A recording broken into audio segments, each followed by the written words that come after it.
Hace más o menos unos 15 años y algo, vinimos por primera vez, o vine yo por primera vez a New Jersey, a una invitación que me hicieron a la iglesia de Passaic, y luego después estuve en Newark, poco después de eso. Allí fue que se desencadenaron los eventos que nos trajeron aquí a New Jersey. Pero allí en la iglesia de Newark tuve una presentación sobre los 144,000.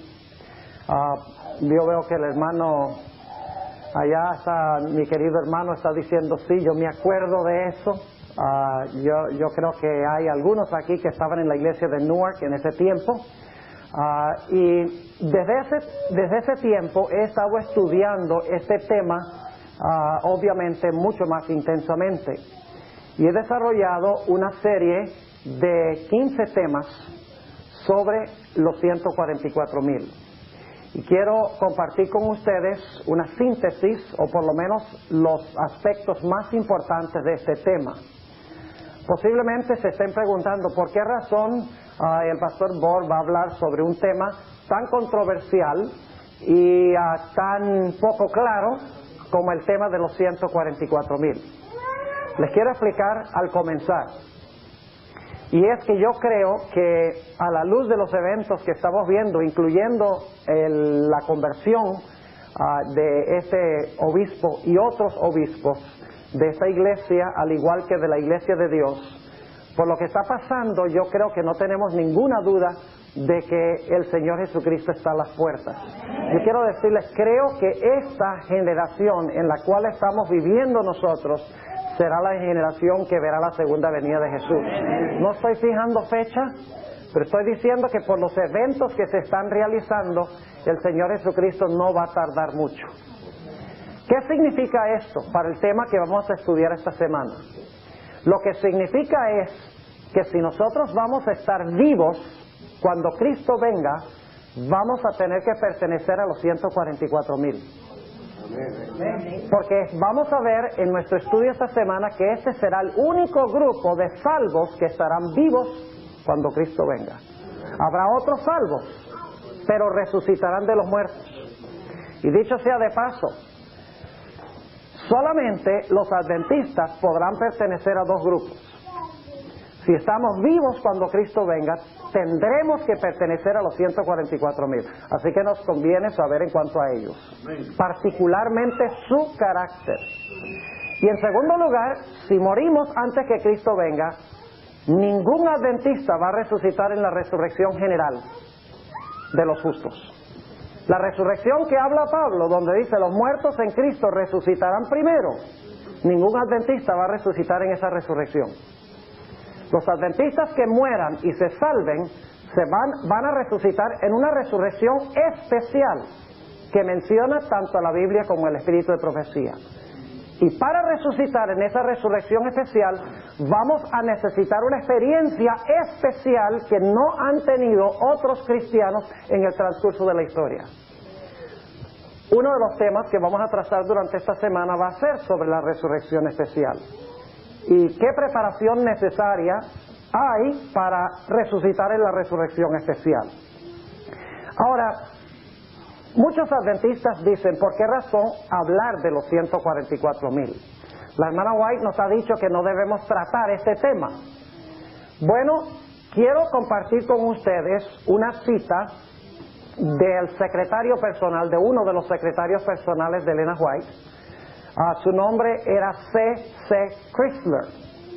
Y el pastor Chrysler, quien por varios años ayudara a editar los escritos de la hermana White, hizo la siguiente declaración.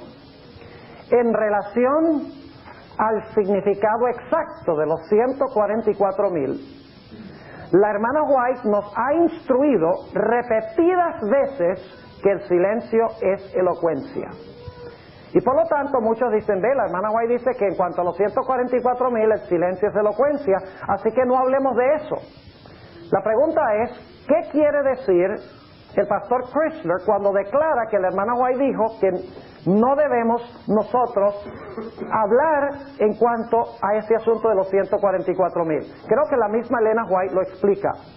Mensajes Selectos, tomo 1, páginas 174 y 75, la sierva del Señor dice, ¿qué es lo que significa el pastor Chrysler cuando dice que el silencio es elocuencia cuando tratamos el tema de los 144,000? Aquí está la cita de la sierva del Señor. Esto se encuentra en Mensajes Selectos, tomo 1, páginas 174 y 75. Esta cita es de Elena White. Dice ella, no es su voluntad, la voluntad de Dios, que ellos entren en controversia sobre asuntos que no les ayudarán espiritualmente, tales como quienes pertenecerán a los 144,000. ¿Captaron eso? ¿Sobre qué es que no debemos especular? ¿Sobre qué es que el silencio es elocuencia? Sobre quiénes específicamente van a pertenecer a ese grupo. ¿No dice ella que no podemos hablar sobre los 144,000, estudiar en cuanto a los 144,000, sus características, cuándo van a vivir, si van a ser judíos literales o no, qué clases de carácter van a tener? La sierva de Dios no está diciendo que no podemos hablar de estas cosas, porque al fin y al cabo, los 144,000 están en la Biblia. Y toda escritura es inspirada divinamente y útil para nuestro estudio. Así que la sierva de Dios no va a prohibir que nosotros estudiemos algo que está en la Biblia, que Dios reveló para nosotros. Lo que quiere decir el pastor Chrysler en su comentario de que el silencio es elocuencia, la sierva de Dios lo explica diciendo que no debemos especular en cuanto a quiénes específicamente van a pertenecer al grupo de los 144,000. Yo no puedo decir Carlos Turcios queda descartado, porque yo sé muchas cosas de él, porque estudiamos juntos en Colombia. Ese no va a estar. Y él tiene muchas cosas también que contar en cuanto a mí, porque hace años nos conocemos. Yo no puedo decir el hermano tal o la hermana tal van a pertenecer o no van a pertenecer, pero sí puedo saber cuándo van a vivir los 144,000, qué carácter van a tener, si el número es literal o simbólico, etcétera. Ahora quiero leer otra cita del Espíritu de Profecía que se encuentra en Review and Herald, marzo 9 del año 1905. Escuchen lo que dice la sierva del Señor. ¿Cuán importante es este tema que estamos estudiando? Dice ella, esforcémonos con todo el poder que Dios nos ha dado de estar entre los 144,000. Ahora, si no debemos estudiar el tema de los 144,000, ¿cómo nos vamos a esforzar para estar entre ellos? Obviamente la hermana White no está diciendo que no debemos estudiar este tema, está diciendo que no debemos especular sobre quiénes van a pertenecer a este grupo. Así que nuevamente dice, esforcémonos con todo el poder que Dios nos ha dado de estar entre los 144,000. Quiero que noten esa palabra, entre. La hermana White sabía muy bien el idioma inglés. Una de las preguntas, vamos a ver en un momento, que hace la gente sobre los 144,000 es si la hermana White va a pertenecer a los 144,000. La respuesta es no. La sierva de Dios jamás dice que va a estar entre los 144,000. Siempre dice que va a estar con los 144,000. Pero sin embargo aquí ella dice que debemos luchar con todas las fuerzas que Dios nos ha dado para estar entre los 144,000. Así que ella sabe usar la palabra con y también sabe usar la palabra entre. Así que dice, esforcémonos con todo el poder que Dios nos ha dado de estar entre los 144,000. Y luego noten lo que ella dice, porque mucha gente dice, yo voy a luchar para estar entre los 144,000. ¿Saben ustedes cuál es la mejor preparación para estar entre los 144,000? Luchar para que otros estén allí también. Noten cómo termina la cita. Esforcémonos con todo el poder que Dios nos ha dado de estar entre los 144,000 y hagamos todo lo que podamos para ayudar a otros a ganar el cielo. Gloria a Dios. Ahora, cuando hablamos de los 144,000, surgen muchas preguntas. Y quiero comenzar compartiendo con ustedes estas preguntas. Exactamente, ¿quiénes son los 144,000? ¿Cuándo van a vivir en este mundo los 144,000? ¿A dónde en este planeta van a vivir los 144,000? ¿Qué clase de carácter tendrán los que pertenezcan a los 144,000. Una pregunta que surge muy a menudo entre los adventistas es si el número 144,000 es un número literal o simbólico, es decir, son exactamente 144,000 personas, ni uno más ni uno menos, o será que este es un número que simboliza un grupo de personas mucho mayor. Otra pregunta que surge es, ¿estará Elena G. de White entre los 144,000? Ya yo le respondí que no, pero en el transcurso de la semana vamos a presentar la evidencia del espíritu de profecía, al igual que de la Biblia, sobre este asunto. Otra pregunta que surge, ¿serán judíos literales? Porque dice que son sellados de las 12 tribus de Israel. Entonces surge la pregunta, ¿será que ellos son judíos literales, descendientes por sangre de Abraham? ¿Será que viven allá en Israel, en el Medio Oriente? Esa es otra pregunta que debemos responder. Aún otra pregunta es, ¿qué quiere decir el libro de Apocalipsis cuando declara que son vírgenes? ¿Será que los 144,000 nunca se casaron? Eso nos descartaría una buena cantidad de gente aquí, porque yo creo que la mayoría de los que estamos aquí hemos sido casados o estamos casados en este momento. Si el hecho de que son vírgenes significa que nunca se casaron, entonces serán muy pocos de los que estamos aquí que podremos pertenecer a ese grupo. ¿Qué significa cuando la Biblia declara que son vírgenes? Ahora quiero compartir con ustedes que solo hay 2 pasajes bíblicos que mencionan específicamente el número 144,000. Esos 2 pasajes los vamos a estudiar, Dios mediante, en el tema de mañana en la mañana. Porque mañana en la mañana vamos a hablar sobre cuándo vivirán los 144,000 según la Biblia y el espíritu de profecía. Los 2 lugares donde se halla el número 144,000 específicamente son Apocalipsis, el capítulo 7, donde habla del sellamiento de los 144,000.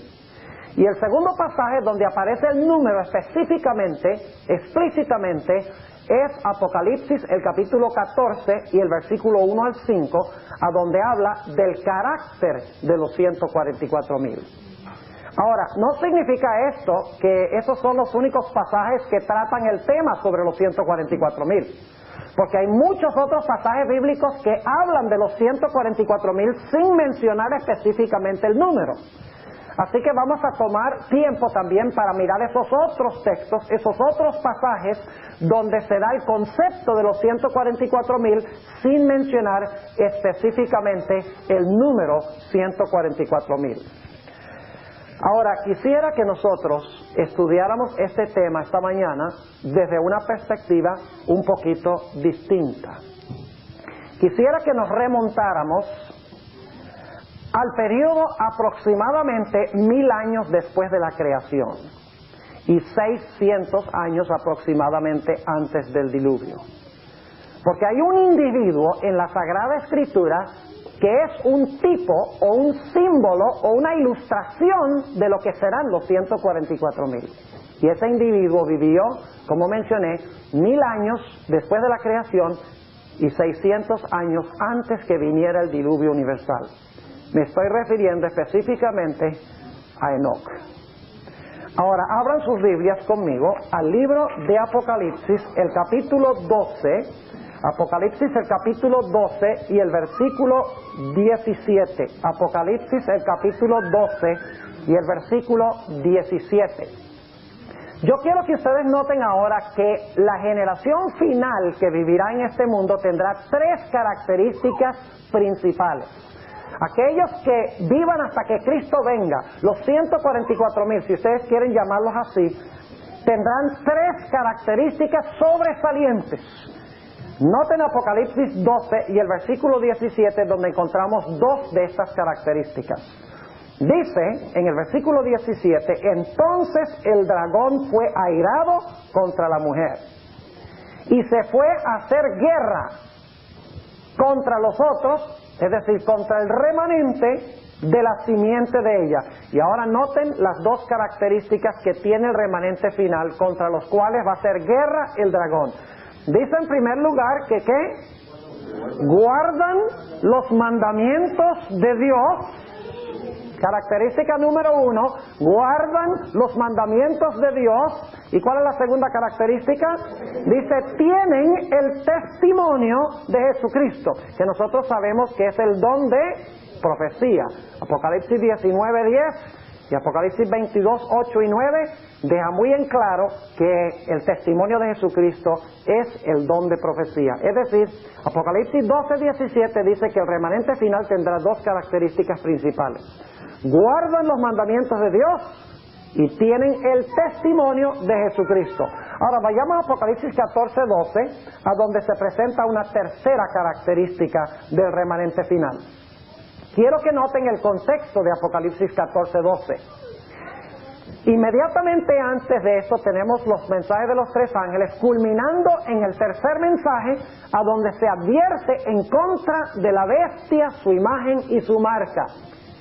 Y luego, después que Dios describe a los que adoran la bestia, a los que adoran su imagen, los que reciben la marca, ahora Dios presenta un grupo que está en contraste con ese grupo.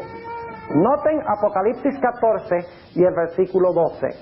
Dice, aquí está la paciencia de los santos.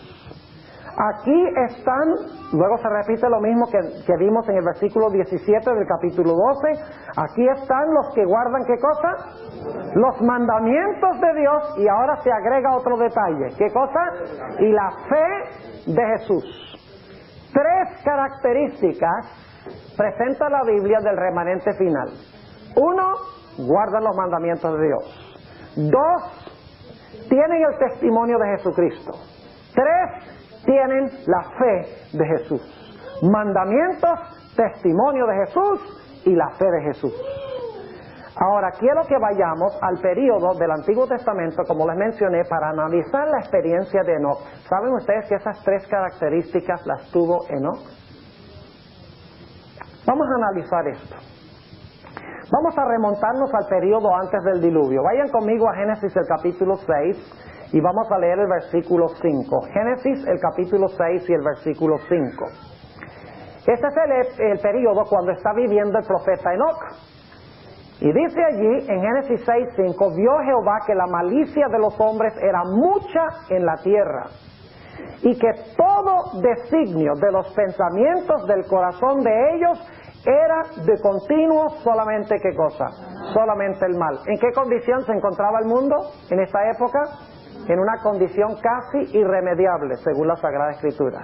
Y vamos a encontrar que Dios levantó a Enoc con el propósito de predicar un mensaje de amonestación a este mundo, que según dice aquí, todo designio de los pensamientos del corazón de ellos era de continuo solamente el mal. Ahora, ustedes saben que en Mateo 24, vamos allí un momentico, Mateo el capítulo 24 y el versículo 37, el Señor Jesucristo presenta el diluvio y la maldad antes del diluvio como un símbolo de lo que pasará antes que Cristo venga y en relación con la segunda venida de Jesús. Vamos a leer esto en Mateo el capítulo 24 y el versículo 37 en adelante. Dice allí, mas como los días de Noé, así será la venida del Hijo del Hombre. ¿Compara Jesús lo que pasó en los días de Noé con lo que va a pasar al fin? Claro que sí. La maldad del mundo en los días de Noé será la maldad en el tiempo del fin. Lean 2 de Timoteo 3, 1 al 5. Ustedes han leído ese pasaje donde habla de la condición del mundo en los últimos días. Dice, los hombres serán avaros, amadores de sí mismos, y luego da una lista de corrupción que va a tener el mundo, igual que antes del diluvio. Ahora, así como Dios destruyó el diluvio en los días de Noé con agua, ¿va a destruir el mundo con fuego cuando Cristo venga? Claro que sí. Ahora, antes del diluvio, ¿hubo un mensaje de advertencia? Claro que sí. Antes de la destrucción del mundo, ¿hay un mensaje de advertencia? Claro que sí. Ahora, quiero que noten un punto muy interesante. Y es que antes del diluvio, había dos grupos. Y saben que esos dos grupos se describen desde Génesis 3:15. En Génesis 3:15 tenemos dos grupos. Tenemos la simiente de la serpiente y tenemos la simiente de ¿quién? La simiente de la mujer. Dos simientes. Representan los buenos y los malos. Ahora, con el transcurso del tiempo, las dos simientes comenzaron a proliferarse, ¿verdad? Porque tenemos los descendientes de Caín y tenemos los descendientes de Set. que según la Biblia, antes del diluvio se llaman los hijos de Dios y las hijas de los hombres. Ahora, yo quiero que ustedes noten que antes del diluvio había dos diferentes clases de conversos. Antes del diluvio había dos diferentes clases de conversos. ¿Qué clases? Uno, los conversos que murieron antes del diluvio, y un converso que fue trasladado al cielo de entre los vivos. Noten lo que dice en Génesis, el capítulo 5, para que ustedes vean el contraste. Génesis, el capítulo 5, y vamos a leer empezando con el versículo 5. Noten el contraste que vamos a ver ahora. Dice en el versículo 5, y fueron todos los días que vivió Adán 930 años, ¿y qué? Y murió. ¿Murió Adán un creyente? ¿Murió Adán converso? Aquí tenemos un converso que murió antes del diluvio, ¿verdad? Ahora, noten lo que dice el versículo 8. Dice, y fueron todos los días de Set 912 años, y murió. Otra vez lo mismo, versículo 11. Y fueron todos los días de Nos 905 años, ¿y qué? Y murió. Noten el versículo 14. Y fueron todos los días de Cainán 910 años, y murió. Versículo 17. Y fueron todos los días de Mahalaleel 895 años, y murió. Noten el versículo 20. Y fueron todos los días de Jared 962 años, y murió. Noten el versículo 27, dice, y fueron todos los días de Matusalén 969 años, y murió. Noten el versículo 31, y fueron todos los días de Lamec 777 años, y murió. Y noten luego Génesis, el capítulo 9 y el versículo 29 dice, y fueron todos los días de Noé 950 años, y murió. ¿Cuál es la primera clase de conversos antes de la destrucción por el diluvio? Los que mueren en Cristo. Pero yo pregunto, ¿había otro tipo de creyente antes del diluvio? Sí, Señor. Vayan conmigo a Génesis 5 y el versículo 21. Génesis 5 y el versículo 21. Noten el contraste. Todos los héroes de Génesis 5 hemos leído que murieron. Fueron conversos, aceptaron a Cristo, murieron antes de la destrucción. Pero hubo uno distinto. Dice en el versículo 21, y vivió Enoc 65 años y engendró a Matusalén. Y caminó Enoc con Dios, después que engendró a Matusalén 300 años y engendró hijos e hijas. Y fueron todos los días de Enoc 365 años. Y ahora noten el versículo 24. Caminó pues Enoc con Dios y desapareció porque le llevó Dios. ¿Fue Enoc diferente que los otros héroes de Génesis 5? Claro que sí. ¿Cuántas clases de creyentes había antes del diluvio? Dos, los que murieron en Cristo, y uno que fue trasladado al cielo de entre los vivos. Ahora noten lo que dice en Hebreos 5, un pasaje paralelo. Hebreos el capítulo 5 y vamos a 11, perdón, y el versículo 5. Hebreos 11 y el versículo 5. Aquí nos agrega detalles en cuanto a Enoc. Dice, por la fe Enoc fue traspuesto. ¿Qué significa traspuesto? En realidad la palabra griega indica que mueven a una persona de un sitio a otro sitio. Trasladar, exactamente, traspuesto, son sinónimas de estas palabras. Por la fe Enoc fue traspuesto para no ver muerte. ¿Captaron eso? Todos los demás héroes que murieron. ¿Qué pasó con Enoc? Fue traspuesto para no ver muerte. Y dice, y no fue hallado, porque lo traspuso Dios. En otras palabras, antes del diluvio había dos clases de creyentes. Un grupo de creyentes que aceptaron a Cristo y murieron. Y hubo otra categoría de creyentes que fue trasladado al cielo de entre los vivos. Ahora inmediatamente nos preguntamos, ¿por qué fue que Enoc fue trasladado al cielo de entre los vivos y no los demás? La respuesta es que Enoc tenía un carácter especial que él había desarrollado en su comunión con el Señor.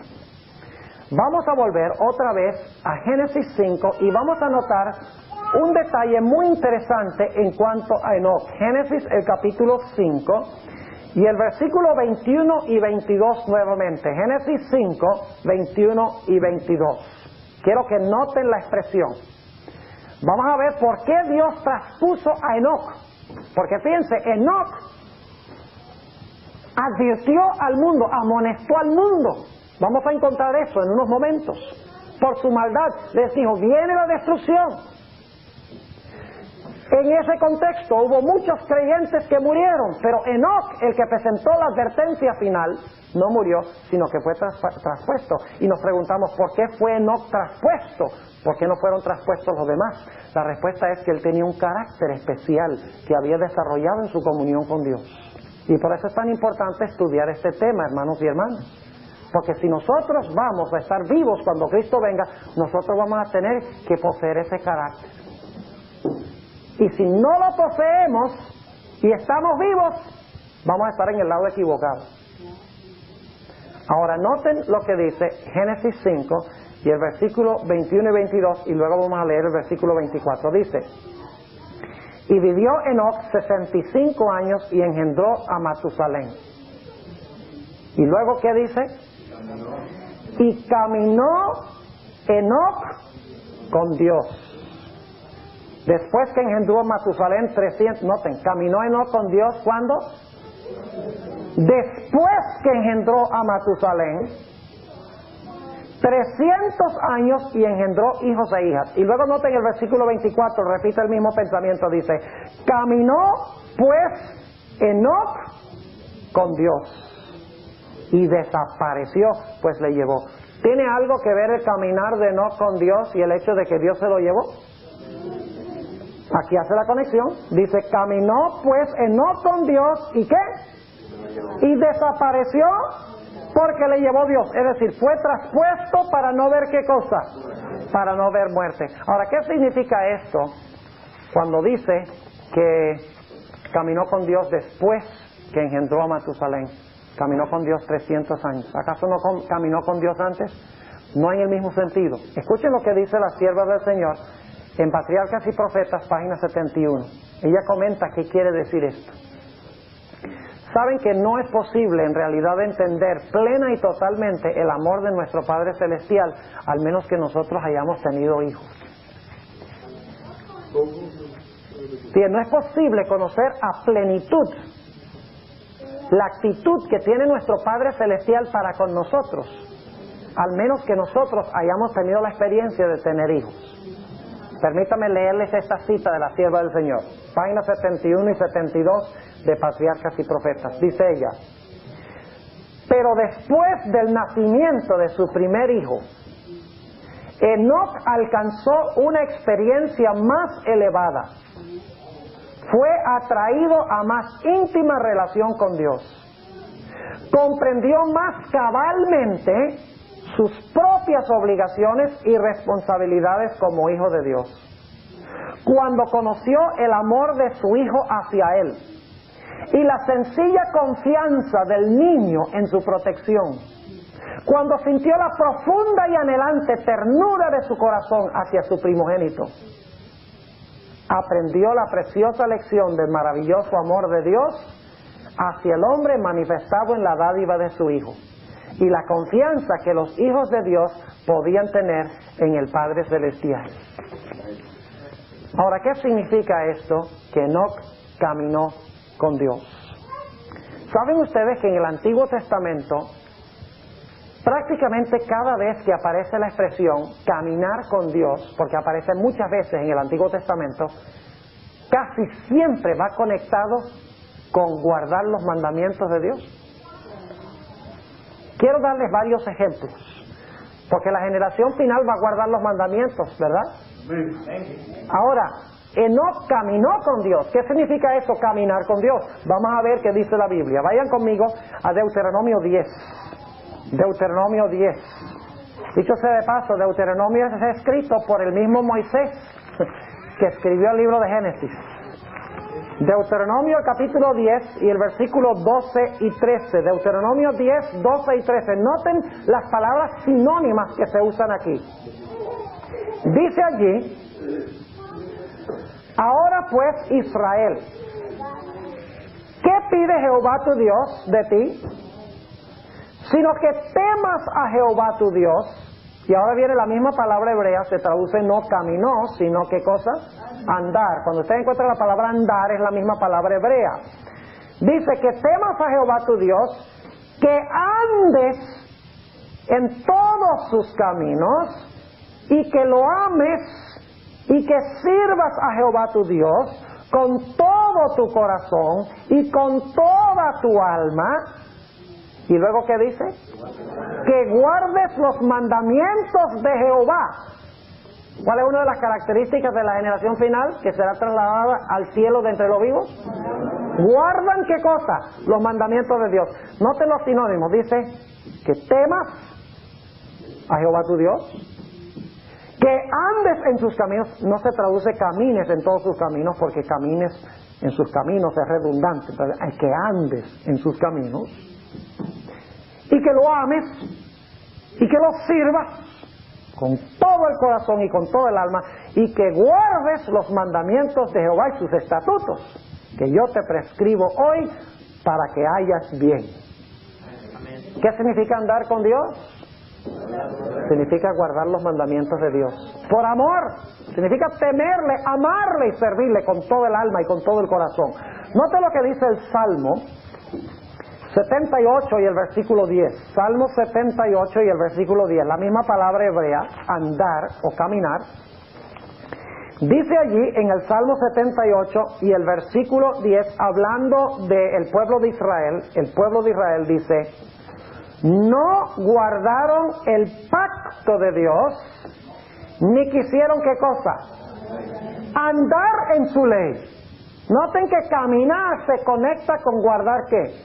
La ley. No quisieron caminar en su ley. Así que ¿cómo es que caminamos con Dios? Caminamos con Dios guardando su santa ley, según dice aquí. Noten el Salmo 119 y el versículo 1. Salmo 119 y el versículo 1. La misma palabra hebrea. Nosotros los adventistas, cuando estudiamos la Biblia, la estudiamos con el principio de que debemos comparar un texto con otro texto. ¿No es así? Cuando tenemos una palabra en Génesis, debemos ver el uso de esa palabra en el resto de la Biblia para entender qué significa andar o caminar. Está bien, Enoc caminó con Dios, pero ¿qué es caminar con Dios? Significa andar en sus mandamientos, andar en sus leyes, por amor a Él, por reverencia a Él. Noten el Salmo 119 y el versículo 1. Dice: bienaventurados los perfectos de camino, los que ¿qué? Los que andan, la misma palabra hebrea, los que andan o caminan en la ¿qué? En la ley de Jehová. Ahora alguno dice: bueno, ¿y el Nuevo Testamento qué? Nosotros somos cristianos del Nuevo. Yo soy cristiano de la Biblia. No soy cristiano del Nuevo, soy cristiano de la Biblia. Y espero que ustedes sean también cristianos bíblicos. Eso fue lo que descubrió el obispo Hill. Descubrió de que en realidad uno debe ser un cristiano no solo del Nuevo, sino de toda la Biblia, completa. Ahora, note lo que dice en Romanos 8 y el versículo 1. Romanos 8 y el versículo 1, sobre lo que significa caminar o andar. Romanos 8 y el versículo 1 dice: ahora pues ninguna condenación hay para los que están en Cristo Jesús. ¿Los que no qué? Ahí está la palabrita. Los que no andan, literalmente en el griego, los que no caminan conforme a la ¿qué? Conforme a la carne, sino conforme al Espíritu. ¿Qué significa caminar conforme a la carne? Vamos a Gálatas 5 para que ustedes vean qué significa caminar conforme a la carne. Gálatas 5, 19 al 21. El apóstol Pablo ahora va a definir qué significa caminar en la carne. Va a dar una lista de ejemplos de lo que significa caminar en la carne o andar en la carne. Gálatas 5, y vamos a empezar en el versículo 19. Dice, y manifiestas son las obras de la ¿qué? Las obras de la carne, que son, y quiero que noten, la lista que da, son violaciones de los 10 mandamientos. Cada cosa en esta lista es una violación de los 10 mandamientos, de uno de los 10 mandamientos. Dice, manifiestas son las obras de la carne, que son adulterio, séptimo, ¿verdad? Fornicación, inmundicia, disolución, idolatría, está el segundo, hechicería, que es una violación del primero, enemistades, si te enojas con tu hermano ya lo mataste, ¿recuerda lo que dijo Jesús? Pleitos, celos, iras, contiendas, disensiones, herejías, envidias, ahí está la codicia, ¿verdad? El décimo, homicidios, borracheras, banqueteos y cosas semejantes a estas, de las cuales os denuncio, como ya os he anunciado, que los que hacen tales cosas no heredarán el reino de Dios. Ahora noten el versículo 16, ¿qué dice el apóstol Pablo? Dice, no practiquen las obras de la carne, dice, andad en el ¿qué? En el Espíritu, y no satisfagáis la concupiscencia de la carne. ¿Qué significa caminar con Dios? El que camina con Dios se aleja de todas esas cosas, porque está guardando ¿qué cosa? Porque está guardando la santa ley de Dios, porque la ley está en el corazón, porque ama a Dios, como Enoc amaba a Dios. Noten también a 1 de Juan 2, y vamos a ver varios conceptos aquí en 1 de Juan 2, y el versículo 3 al 6, 1 de Juan 2, 3 al 6, todavía estamos hablando sobre lo que significa andar con Dios, significa guardar los mandamientos de Dios, ¿verdad? Ahora noten lo que dice 1 de Juan 2 y el versículo 3 hasta el versículo 6. Dice, y en esto sabemos que nosotros le hemos conocido. ¿Sí qué? Si guardamos sus mandamientos. El que dice, yo le he conocido y no guarda sus mandamientos, el tal es mentiroso y no hay verdad en él. Mas el que ¿qué? Mas el que guarda su palabra, el amor de Dios está verdaderamente perfecto en él, por eso sabemos que estamos en él. Y luego dice, el que dice que está en él, debe andar o caminar como él caminó, andar como él anduvo. ¿Qué significa andar como él anduvo? Dice, en esto sabemos que nosotros le hemos conocido si guardamos su ¿qué? Sus mandamientos. El que dice, yo le he conocido y no guarda sus mandamientos, el tal es mentiroso y no hay verdad en él. ¿Qué significa entonces andar como él anduvo? Significa guardar los mandamientos como él los guardó. Exactamente. Ahora, no estamos diciendo que guardamos los mandamientos para que Dios nos salve. Lo que estamos diciendo es que por amor a Dios, por temor, por reverencia a Dios, por respeto a Dios, porque reconocemos que es nuestro Padre amante y porque Él ha escrito su ley en nuestro corazón, el fruto es obediencia a su santa ley. El fruto demuestra la relación que hay entre Dios y la persona. Así que yo pregunto, ¿Enoc guardó los mandamientos de Dios cuando caminó con Dios? Obviamente que sí. Ahora quiero que noten, antes de ir a otro punto, otra característica, quiero que noten que en el libro de Hebreos no dice que Enoc caminó con Dios, usa otra expresión. Vayan conmigo a Hebreos 11 nuevamente, y vamos a notar que en Hebreos no habla de caminar con Dios, usa otra expresión, otra palabra.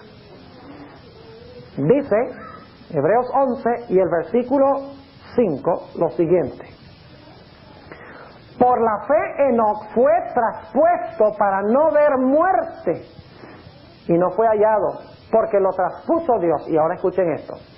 Y antes que fuese traspuesto, tuvo testimonio de haber agradado a Dios. En Génesis dice que hizo ¿qué? En Génesis, ¿qué hizo? Caminó con Dios. Aquí dice que ¿qué fue lo que hizo? Agradó a Dios. ¿Qué es caminar con Dios?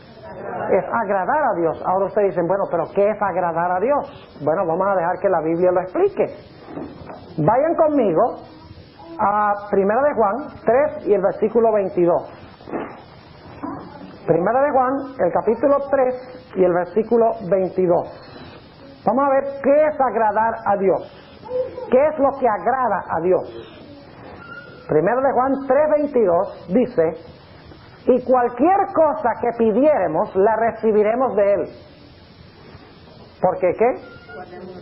Porque guardamos sus mandamientos, y ahora escuchen, y hacemos las cosas que son agradables delante de Él. ¿Qué significa agradar a Dios? Porque guardamos sus mandamientos y hacemos las cosas que son ¿qué? Agradables delante de Él. Es decir, Enoc caminó con Dios, que ya hemos leído varios textos que dicen que eso es guardar los mandamientos de Dios. Y aquí vemos que agradar a Dios, que es lo que dice Hebreos, también significa ¿qué cosa? Guardar los mandamientos de Dios. Ahora noten Juan 8 y el versículo 29. Juan 8:29 está hablando de Jesús. Vamos a ver qué clase de vida llevaba Jesús. Sobre esta misma expresión, agradar a Dios. Romanos 8:29. Juan 8:29. El cerebro está pidiendo sueño. Juan 8 y el versículo 29. Dice en cuanto a Jesús lo siguiente: porque el que me envió conmigo está, y no me ha dejado solo el Padre. ¿Por qué el Padre no lo dejó solo? Porque yo lo que a Él agrada hago siempre. Agradar tiene que ver con lo que hacemos. ¿Tiene que ver con lo que hacemos agradar? Claro que sí. Tiene que ver con obedecer la ley de Dios. Ahora note lo que dice en Romanos 8 y el versículo 7 y 8. Romanos 8 y el versículo 7 y 8. Sobre este mismo punto, agradar. Recuerden que leímos Romanos 8:1, donde dice: ahora pues ninguna condenación hay para los que están en Cristo Jesús, los que no caminan conforme a la carne, sino conforme al Espíritu. Ahora, con eso en mente, noten lo que dice Romanos 8 y el versículo 7 y 8. Por cuanto la intención de la carne es enemistad contra Dios,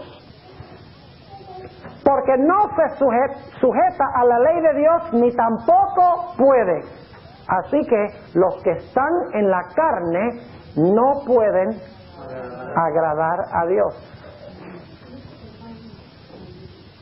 Es decir, andar conforme a la carne significa no agradar a Dios. Entonces yo pregunto, la primera característica que tuvo Enoc, ¿cuál fue? El hecho de que guardaba los mandamientos de Dios porque le encantaba ¿qué? Le encantaba agradar a Dios. Eso es diferente que guardar los mandamientos porque, bueno, es mi obligación. O sea, yo hago ciertas cosas en mi casa que a mí no me gusta hacer. Por ejemplo, todos los jueves que yo estoy en la casa, a mí me toca limpiar los baños. Sí, señor. Yo sé que a ella no le gusta hacerlo, entonces yo lo hago. Y entonces cuando yo me doy cuenta que ella no tiene que hacerlo, está contenta, estoy alegre, entonces yo estoy alegre también. Yo pregunto, ¿hay ciertas tareas que tenemos que cumplir por Jesús que son desagradables? Sí, señor. ¿Por qué ustedes creen que cuando un mártir estaba en una estaca y lo rodearon de leña y le prendieron fuego, que eso, ¡ay, qué sabroso! Hay ciertos deberes que son desagradables. ¿Pero por qué lo hacemos? Porque queremos agradar a Dios. Esa es la forma en que Enoc guardó los mandamientos de Dios. Decía, yo quiero complacer a mi Padre Celestial. Yo quiero complacer a mi esposo espiritual. Yo quiero hacerle feliz. Y cuando yo le obedezco, Él se alegra y se contenta tanto y dice, mira mi siervo Enoc, qué buen hombre es. Y lo exhibe ante el universo, ante el mundo. Eso es lo que quiere decir esto, que Enoc caminó con Dios. Enoc agradó a Dios. Yo pregunto, al final de la historia, ¿tendrá Dios un pueblo que guarda los mandamientos de Dios? ¿Serán reos de muerte? ¿Tendrán que vivir de una forma muy difícil, faltándole agua y faltándole alimento y sujetos a un decreto de muerte? ¿Aún así guardarán la ley de Dios? ¿Guardarán el sábado de Dios? Sí. ¿Por qué razón? ¿Porque quieren ganar la salvación o porque quieren agradar a su Padre? Porque quieren agradar a su Padre Celestial. Cuando el Padre está feliz, ellos están felices también. Alabado sea el Señor. Pero ¿saben ustedes, hermanos y hermanas? Para caminar con Dios hay que conocer a Dios. Y me temo que no lo conocemos muy bien. Conocemos más de la televisión que lo conocemos a Él. Así que ven la conexión entre Enoc y la generación final. En el aspecto de agradar y guardar los mandamientos de Dios hay una conexión clara. Ahora vamos a la segunda característica. La segunda característica, y no estamos andando en orden, es la fe de Jesús que tiene la generación final, ¿verdad? La fe de Jesús. Ahora vamos a notar si Enoc tenía esa característica. Vamos nuevamente al libro de Hebreos. Vayan conmigo a Hebreos, el capítulo 11 y el versículo 5, y vamos a continuar con el versículo 6. Hebreos 11, 5 y 6 dice: por la fe Enoc fue traspuesto para no ver muerte, y no fue hallado, porque le traspuso Dios, y antes que fuese traspuesto tuvo testimonio de haber ¿qué? Agradado a Dios. Y ahora noten el versículo 6: empero sin fe es imposible agradar a Dios. ¿Qué tenía Enoc? Fe, porque sin fe uno no lo puede agradar. Así que Enoc no solamente guardó los mandamientos de Dios y quiso agradar a Dios, sino que Enoc tenía ¿qué cosa? Fe. Ahora yo pregunto, ¿qué es fe?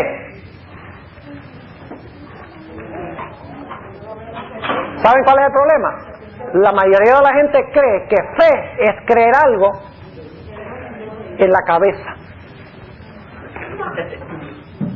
Creer que Cristo murió una vez y que resucitó de los muertos. Eso no es fe. El diablo también cree eso. Fe es una palabra de acción. Fe es creer lo que Dios dice aún antes que suceda, aún cuando parece imposible. ¿Y saben algo? La fe hace real lo que usted no puede ver. La fe hace real lo que no ha pasado todavía. Por ejemplo, Dios dice que Él nos está preparando mansiones en el cielo. ¿Usted cree eso? ¿Usted lo ha visto? No lo ha visto. Estamos viendo, pastor, a través de las promesas que Él hace, porque las promesas de Dios son cumplidas. Dios nos promete una ciudad, ha dicho que nos está preparando ciudad. Nos ha dado una descripción de la ciudad en Apocalipsis 21 y 22. Claro que sí. Yo pregunto, ¿usted tiene que esperar ver esa ciudad para saber a ciencia cierta que esa ciudad existe y que esté ciudadano de allí? No. ¿Saben algo? La fe hace que el futuro sea presente. Y la fe hace que lo invisible sea ahora visible. Déjenme darles un par de ejemplos para que ustedes vean. Porque dice, por fe Enoc fue traspuesto. ¿Fe en qué? ¿Saben ustedes dónde tenía Enoc su mente? Voy a leerles una cita en unos momentos de la sierva de Dios donde dice que Enoc tenía su mente en el cielo. Aunque habitaba en la tierra, su mente estaba en el cielo, en la patria celestial, con el Señor Jesús. Es decir, su fe estaba allá, aunque él no había visto la ciudad, físicamente hablando, aunque no había ido allá, físicamente, su fe estaba dirigida ya a lo que no veía y lo que todavía no se había realizado. Confió en lo que Dios dijo. Vamos a notar en Hebreos 11 dos ejemplos de esto. Hebreos 11 y el versículo 7. Dice, por la fe Noé, habiendo recibido respuesta, significa que Dios le advirtió de las cosas que aún no se veían. Dios le advirtió de cosas que aún no se veían. ¿Qué hizo Noé? con temor aparejó el arca en que su casa se salvase. Pregunto, para Noé, ¿cuándo vino el diluvio? ¿Cuando comenzó a llover o cuando Dios le dijo que iba a venir un diluvio? Para Noé, el diluvio vino el instante que Dios le dijo que iba a venir. Fe hace real lo que todavía no ha pasado. Así que cuando Dios le dice a usted que hay una patria celestial, que Dios está preparando, que Cristo está preparando una mansión para usted, usted puede tener la certeza ahora mismo de que esa casa, de que esa mansión está siendo preparada ahora, aunque todavía no la ha heredado físicamente. Para Noé, en otras palabras, su fe hizo real ahora lo que todavía no había pasado, lo que todavía no se veía. Ahora noten otro ejemplo en Hebreos 11 y el versículo 24, hablando de Moisés. Dice, por la fe Moisés, hecho ya grande, rehusó ser llamado hijo de la hija de Faraón. ¿Qué iba a hacer Moisés si se quedaba en Egipto? Iba a ser Faraón, uno de los más grandes faraones de la historia del mundo. Una momia, pastor. Una momia, sí, pero antes de la momia iba a tener mucha gloria. Cortica, pero gloria, ¿verdad? Momentánea, pero gloria. ¿Cierto que sí? Y sin embargo, a pesar de que estaba rodeado del poder y de la gloria y del dinero y de las posesiones y de toda la fama y todas las cosas, era lo que él podía ver. Él dice, no, me quedo con lo que no puedo ver. Para él era más real lo que no veía que lo que veía. El problema con nosotros es que para nosotros es más real lo que puedo agarrar que lo que todavía no está cierto. ¿Es así o no es así? Claro, la televisión nos ha instruido a pensar de esa forma. Sigue diciendo, versículo 25, escogiendo antes ser afligido con el pueblo de Dios que gozar de las comodidades temporales del pecado. ¿Qué significa temporales? Temporales significa que están atadas a este tiempo presente. Se usa la palabra proskairo, atadas a este momento presente. Versículo 26, teniendo por mayores riquezas el vituperio de Cristo que los tesoros de los egipcios, porque miraba a la remuneración. ¿Qué miraba Moisés?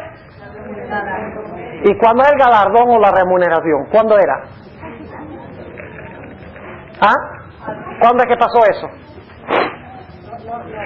¿Cuándo fue remunerado Moisés? Ah, cuando fue llevado al cielo, pero cuando Dios lo llamó a salir todavía no le habían pagado. Yo pregunto, cuando Dios lo llamó, ¿ya Moisés tenía la certeza de que Dios le iba a pagar? ¿Tenía que esperar que Dios le pagara? Al igual que Noé, no tuvo que esperar que cayeran gotas de agua para saber que iba a venir el diluvio. De la misma manera, Moisés no tuvo que esperar entrar a la patria celestial para saber de que estaba garantizado. Eso es tener fe. Es tener la mente ¿dónde? Con el Señor en el cielo. ¿Saben algo? Yo con mi mente puedo escoger estar a donde yo quiero. Y saben que no hay más rapidez de viaje que el pensamiento. Ahorita mismo, fíjense lo que voy a hacer. Voy a cerrar los ojos y voy a viajar a Fresno, California. Estoy en Fresno.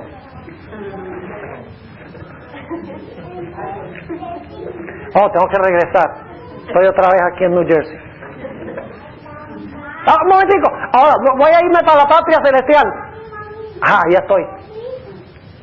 Ahí está el mar de vidrio, el trono de Dios. ¿Por qué creen ustedes que Dios nos da una descripción de la ciudad? ¿De adorno? No, porque Él quiere que nosotros tengamos esa certeza de lo que no vemos. Si Él dice que está, está. Es más seguro que viéndolo. ¿Ahora entienden cuál fue la fe de Enoc? A pesar de toda la maldad y todas las tribulaciones, parecía que Dios había abandonado el mundo. Todo designio del pensamiento de los hombres era de continuo el mal. Enoc, por fe, tenía su mente en la patria celestial. Él no tenía esa filosofía de que pájaro hermano mejor que dos volando.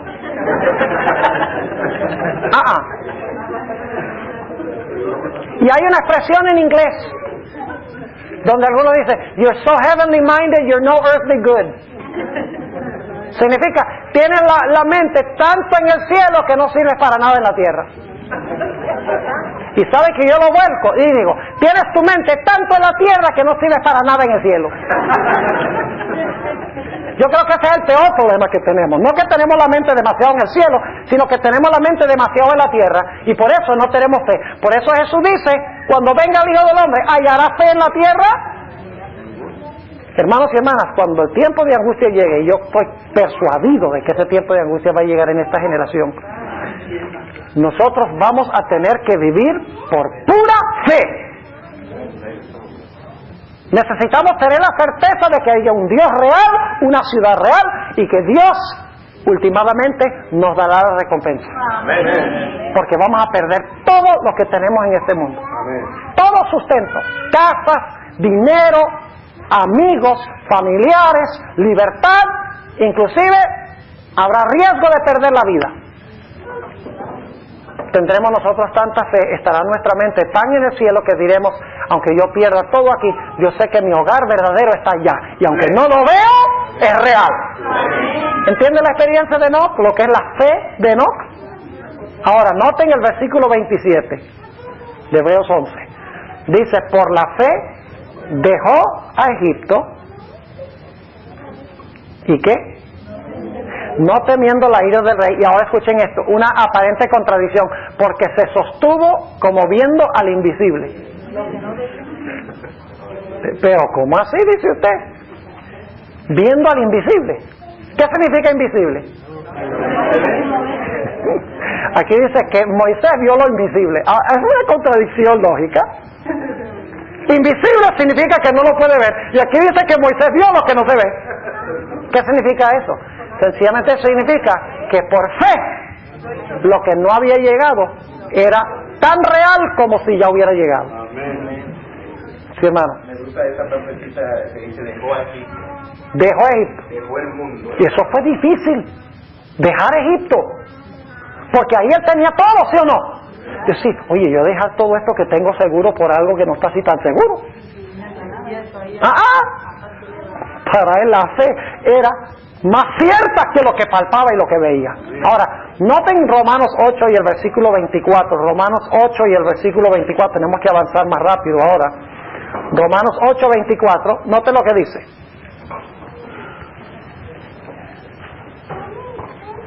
¿Cuántos de ustedes tenían esperanza de que yo volviera algún día a New Jersey? ¿Cuántos ahora tienen esperanza de que yo vuelva algún día a New Jersey? Usted no necesita esperanza, yo estoy aquí. Ahora, la razón por la cual digo eso es por lo que vamos a leer ahora. Noten Romanos 8, 24. Dice, porque en esperanza somos salvos, mas la esperanza que se ve no es esperanza. Porque lo que alguno ve, ¿a qué esperarlo? Si usted dice, yo tengo esperanza de que el pastor venga y estoy aquí, ¿qué esperanza es esa? Usted tiene esperanza de lo que no ha pasado, de lo que no se ve. ¿Están entendiendo lo que estoy diciendo? De la misma forma, todavía nosotros no tenemos el cielo, pero podemos tener el cielo en la tierra por fe. Y esa es la experiencia que tuvo Enoc. Su mente estaba en el cielo. Estaba tan en el cielo que Dios finalmente le dijo, bueno, Enoc, ya tú no tienes más nada que hacer allá. Vente para acá. Y continuemos caminando juntos físicamente por toda la eternidad. ¿Esa es la experiencia que ustedes quieren? Entonces, ¿por qué nos sentamos a ver en televisión programas violentos donde están matando a los que fueron creados a la imagen de Dios?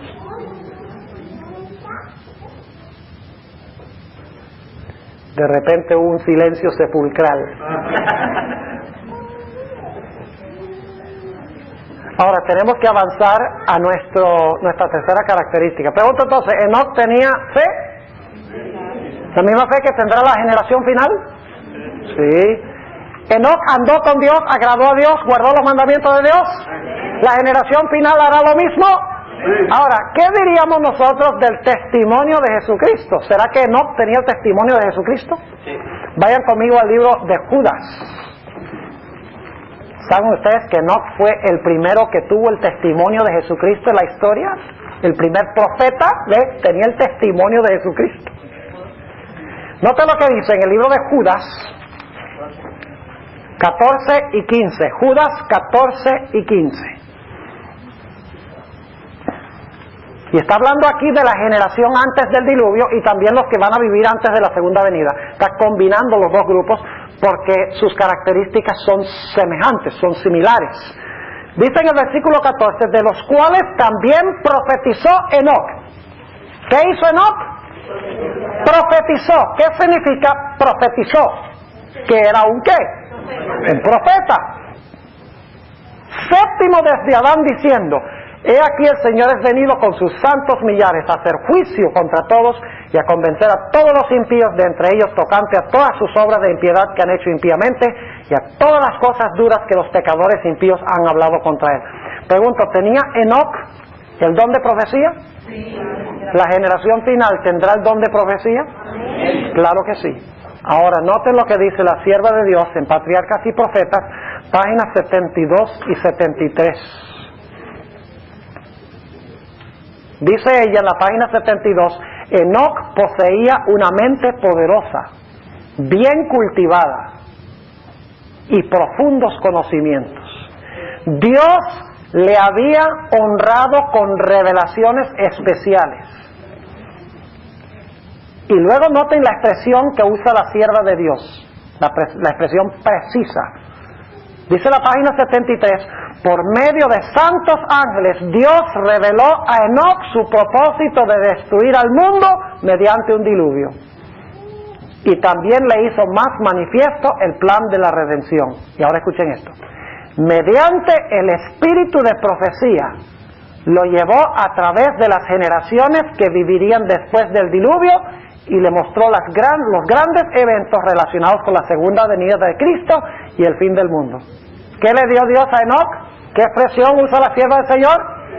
Le dio el espíritu de ¿qué? El espíritu de profecía. Ahora, ¿para qué fue el espíritu de profecía? ¿Por qué le dio Dios el espíritu de profecía? Para amonestar al mundo, para que el mundo pudiera prepararse para el evento que iba a realizarse, el diluvio. ¿Por qué ha dado Dios el testimonio de Jesucristo a su iglesia en los últimos días? Para amonestar a su iglesia y para amonestar al mundo en cuanto a la venida de Jesús, en cuanto al hecho de que el mundo está lleno de maldad, que la gente debe arrepentirse de sus pecados, entregarse al Señor para poderse encontrar con su Señor. Saben que la sierva de Dios dice en Patriarcas y Profetas, y no puedo leer todas las citas, dice en Patriarcas y Profetas, páginas 72 y 73, que Enoc reprendía el pecado sin temor. Y dice que clamaba y gemía por las abominaciones que se estaban cometiendo en la tierra en aquella época. Y dice que su mensaje era cortante, su mensaje de amonestación era cortante, directo, pero era un mensaje de amor. Un mensaje directo, claro, fuerte, pero dice ella que era un mensaje de amor. Eso está en la página 75. Ahora, ¿recuerdan que en los días de Enoc habían dos grupos de creyentes? ¿Cuáles eran los dos grupos de creyentes? Los muertos en Cristo y el que fue ¿qué? Trasladado al cielo de entre los vivos. Yo pregunto, al final de la historia ¿habrá también dos grupos? Vayan conmigo a Primera de Tesalonicenses, el capítulo 4. Primera de Tesalonicenses, el capítulo 4 y el versículo 15 al 17. Primera de Tesalonicenses 4 y el versículo 15 al 17. Dice: por lo cual os decimos esto en palabra del Señor, que nosotros que vivimos, que habremos quedado hasta la venida del Señor, no seremos delanteros a los que durmieron. ¿Cuántos grupos? Dos, los que durmieron y los que están ¿qué? Vivos. Porque el mismo Señor, hay una tercera persona aquí, el Señor. Están los muertos en Cristo, están los vivos en Cristo y está Cristo. Dice, porque el mismo Señor con aclamación, con voz de arcángel y con trompeta de Dios descenderá del cielo y los muertos en Cristo resucitarán primero. Luego nosotros, los que vivimos, los que quedamos juntamente con ellos, seremos arrebatados en las nubes a recibir al Señor en el aire Y así estaremos siempre con el Señor. ¿Cuántos grupos? 2 grupos. Y entonces en medio de los 2 grupos está el Señor Jesucristo, quien resucita a los muertos y transforma a los vivos. Ustedes recuerdan lo que sucedió en el monte de la transfiguración. ¿Quiénes descendieron sobre el monte de transfiguración? Moisés y Elías. Y ahí estaba Cristo. Estaban los 3. Moisés, Elías y Cristo. ¿Saben ustedes que allí había un mini reino? Un reino en miniatura. Porque Jesús dijo algo muy raro. Le dijo a los discípulos, antes de eso le dijo, hay algunos aquí que no van a morir antes que vean a Cristo, al Hijo del Hombre viniendo en el reino de su gloria. Y todos se murieron y todavía el reino no ha venido. Pocos días después, 6 días después, estaban algunos, Pedro, Santiago y Juan, con Jesús en el monte de la transfiguración. Y el Señor Jesucristo fue glorificado, fue transfigurado. Dice que le brillaba el rostro como el sol. ¿Saben ustedes que ahí tenemos una representación de toda la raza humana? Tenemos a Cristo, tenemos a Moisés, que representa a los que murieron en Cristo y resucitaron, y tenemos a Elías, que representa a los que son trasladados al cielo de entre los vivos. Tenemos un pequeño reino en el monte de la transfiguración. Es decir, en los últimos días habrá no solamente los que mueren en Cristo, sino los que serán trasladados al cielo de entre los vivos. Pero para eso, hermanos y hermanas, es indispensable para nosotros tener el carácter de Enoc. Caminar con Dios y agradar a Dios por amor a Él. Tener esa fe inquebrantable en aquello que no vemos, en aquello que no ha llegado todavía. Y obedecer lo que nos da el testimonio de Jesucristo. Apartarnos del pecado. Saben, hermanos y hermanas, que si nosotros pudiéramos captar solo un vistazo del cielo, no quisiéramos nunca volver acá. Déjenme leerles un par de citas aquí del Espíritu de Profecía. La página 291 de Eventos de los Últimos Días. Dice la sierva del Señor. Escuchen esto. Página 291. Eventos de los Últimos Días. Dice ella: las palabras son demasiado pobres para intentar una descripción del cielo.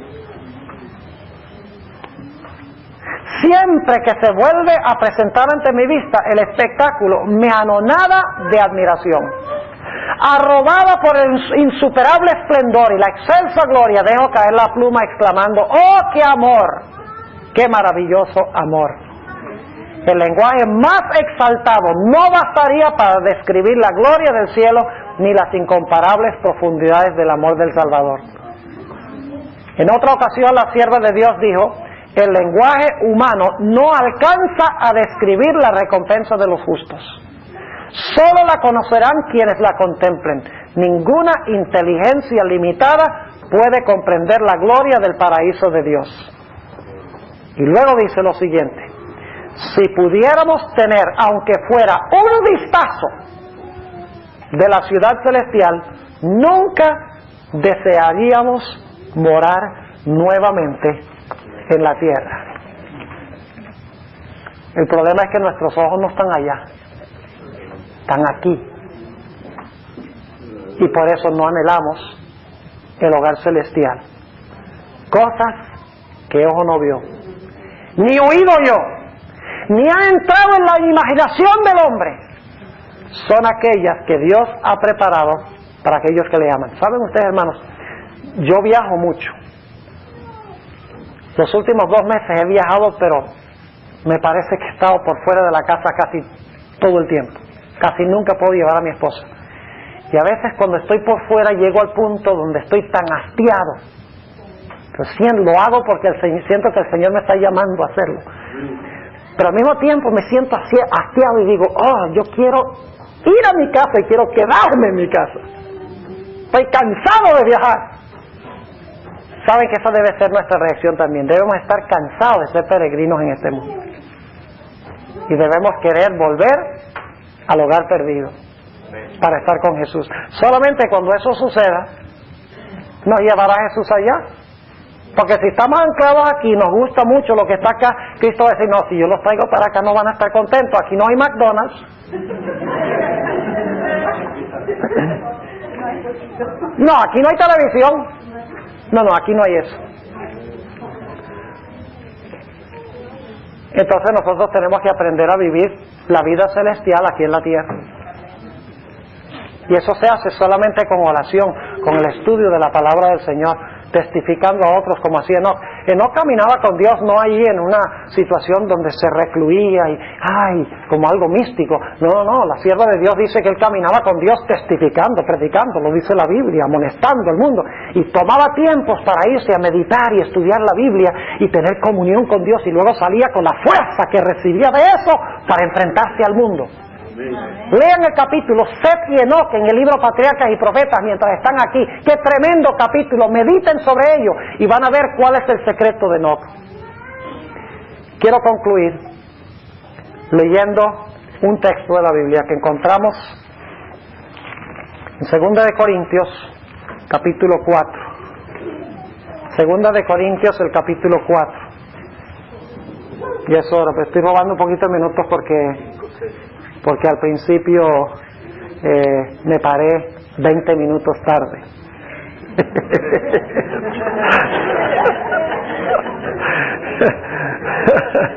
Según Corintios 4 y el versículo 17. Noten lo que dice. Según Corintios 4 y el versículo 17. Aquí habla el apóstol Pablo y declara: porque lo que al presente es momentáneo. ¿Qué es lo que es presente? ¿Lo presente es qué? ¿Qué significa momentáneo? Llega el momento y se va. Dice, porque lo que al presente es momentáneo y leve de nuestra tribulación. La tribulación que tenemos es ¿qué? La presente es momentánea. Ay, yo he sufrido 70 años. ¿Y qué son 70 años en la eternidad? Eso es leve, momentáneo, ¿verdad? Porque lo que al presente es momentáneo y leve de nuestra tribulación, nos obra un sobremanera alto y eterno peso de gloria. ¿Ven el contraste? Momentáneo, presente, ahora, leve. De lo que viene ahora es eterno y es glorioso. Versículo 18. Dice, ahora escuchen esto, otra vez esta aparente contradicción. Dice, no mirando nosotros a las cosas que se ven, sino a las que no se ven. ¿Cómo usted puede mirar lo que no se ve? Dice, no debemos mirar lo que se ve, sino lo que no se ve. Y luego dice, ¿por qué razón? Dice, porque las cosas que se ven son temporales, mas lo que no se ve es eterno. ¿Sabe usted que el cielo es más real que lo que vemos y lo que tocamos aquí ahora, según este texto? Pero para la mayoría de nosotros, lo que agarramos o lo que podemos acumular, eso es real. Y lo de allá, bueno, ojalá algún día. Pero según este pasaje, lo que está allá es eterno, lo que está aquí es momentáneo. Lo que se ve es menos real que lo que no se ve. Y por eso yo nunca he podido entender. ¿Por qué razón? Es que algunos dicen que el santuario celestial es menos real que el terrenal. Dice que el terrenal era una sombra del celestial. Ahora, yo creo que una sombra es menos real que la realidad que la proyecta. ¿Ves? Yo estoy parado, el sol me está brillando atrás, estoy proyectando una sombra. Usted viene caminando. ¿Y qué pasa cuando choca con la sombra? Nada, porque la sombra es una sombra, nada. Ahora, si usted está caminando por la calle y hay un poste de teléfono y choca con el poste de teléfono, eso sí es real, ¿verdad? El poste es real y la sombra es solo una sombra. De la misma manera, el santuario celestial es la realidad y el santuario terrenal era solo una sombra o un reflejo, que es más real el celestial o el terrenal. El celestial, Dios sencillamente dio el terrenal, dice, mira la sombrita para que puedas ver el poste. ¿Me están entendiendo? Seamos como Enoc, hermanos y hermanas. Es la única generación que va a pasar victoriosamente por este periodo terrible que está recién comenzando en el mundo ahora. Última ilustración. Turcio se ha vuelto muy gringo. Porque él es esclavo del reloj. Yo lo conozco a él hace años, pero esta semana lo vamos a indoctrinar bien. Usted tiene una escoba en el dedo. Si usted quiere balancear esa escoba en el dedo, usted mira el dedo. ¿Cierto? Usted tiene el dedo, está balanceando la escoba en el dedo y usted está, para balancearlo, usted tiene que mirar su dedo, la parte de abajo de la escoba. Así es que se hace. Trate de hacerlo y verá. Tiene que mirar arriba para balancear. Para usted balancear la escoba, usted tiene que mirar arriba, entonces se balancea perfectamente. Pero si usted mira abajo, se cae la escoba. ¿Por qué nosotros vivimos vidas tan desbalanceadas? Porque en vez de estar mirando hacia arriba, estamos mirando hacia abajo. Así que miremos hacia arriba, hermanos y hermanas. Después de este campestre, nos vayamos a la casa, no seamos iguales. No seamos esclavos de la televisión, de los videos, del entretenimiento, que no edifica la mente, no fortalece nuestra fe en lo que viene. No nos lleva a querer agradar a Dios obedeciendo su ley. No nos lleva a estudiar el testimonio de Jesucristo. El Espíritu decía, si vamos a estar en esa generación, vamos a tener que regresar y desarrollar una experiencia que no hemos desarrollado hasta ahora. Oremos. Padre, te damos gracias por habernos hablado esta mañana. Queremos ser, Señor, como Enoc. Queremos tener nuestra mente tanto en el cielo con Jesús, que Jesús nos diga, ven y continuemos caminando por toda la eternidad juntos aquí en la patria celestial. Gracias por habernos acompañado, Señor, y gracias por escuchar nuestra oración y por responderla en el nombre de Jesús. Amén. Amén.